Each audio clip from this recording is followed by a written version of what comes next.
జగన్మోహన్ రెడ్డి గారి పాదయాత్రకి నారా లోకేష్ గారి పాదయాత్ర రెండింటి మధ్య తేడా అంటే ఏం చెప్తారు? జగన్మోహన్ రెడ్డి బాగుంది. ఏంది పాదయాత్ర, ఈయన ఎన్నిసార్లు ఆపు చేసిండో, ఎన్నిసార్లు నిలబడ్డాడో, ఎన్నిసార్లు చేసిండో సగానికే పోయిండు. ఇంకా 2 జిల్లాలు తిరగల.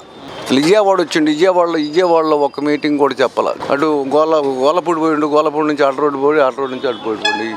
విజయవాడ రాలేదుగా, కృష్ణా జిల్లాలోకి రాలా. ఇది జనం పోతున్నారని పోయినట్టే సరిపోయిందా?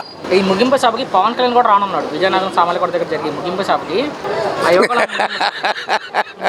నిజంగానే బాబాయ్. మొన్న తెలంగాణలో 8 టికెట్లు ఇచ్చారు ఆయనకి, 8 చోట్ల. అసలు ఒక మాటలో మాట్లాడితే ఎవరు ఎత్తరు ఓట్లు ఆయనకి? మన ఆంధ్రప్రదేశ్లో కానీ తెలంగాణలో కానీ ఎక్కడ నేతర ఓట్లు? ఆయన టికెట్ ఆయన గెలుచుకుంటాడా? ఇప్పుడు 10 సంవత్సరాలు పార్టీ పెట్టి 30 టికెట్లు 40 టికెట్లు అడుగుతుండు.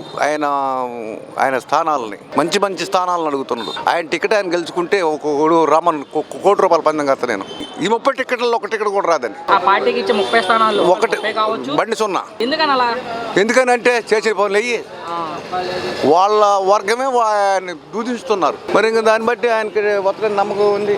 ఆయన టికెట్ ఆయన గెలుచుకోమను. అంటే ఆయన ఏం చెప్తాడంటే, మొన్న వారాహయాత్రలో ఏదైతే ఉందో ఉమ్మడి గోదావరి జిల్లాలో పెట్టిన వారాహయాత్రలో మొత్తంగా తూర్పుగోదావరి కావచ్చు, పశ్చిమ గోదావరి కావచ్చు, ఆ 2 జిల్లాల మీద 34 సీట్లు, 1 సీటు కూడా జగన్ గెలవనే ఉన్నాడు. ఆయన కలవనీయుడు, కలుతుడు కూడా జగన్మోహన్ రెడ్డి కలుతుడు, ఆయన కలవనీయుడు. అంటే ఈ ముగింపు పాదయాత్రకు ఆయన వస్తున్నాడు కదా, వచ్చి రాని. ప్రభావం ఏమున్నది? మొన్న 53 రోజులు జైల్లో ఉంటే నేను చంద్రబాబు నాయుడు కలిసి పార్టీని నడుపుతామన్నాడు. నడిపే మాట వాస్తవమే, దత్తపుత్రుడు కదా. మరి ఎవరికి దత్తపుత్రుడు?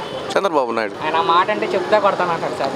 అందరిని కొడతాడు, నిన్ను కొడతాడు, నన్ను కొడతాడు. మరి మాట కొట్టేది కొట్టమని వచ్చి చెప్పు తీసుకొని మనల్ని ఇక్కడ నిలబడదు కొట్టమని ఎంతమంది కొడతాడు? తప్పది. ఇంకా చంద్రబాబు నాయుడు, లోకేష్ అన్నవా ఏదైనా 10 టికెట్లు రావచ్చు. నేను రాదని నేను అన్నాను. ప్రతిపక్షంలో ఉండొచ్చు.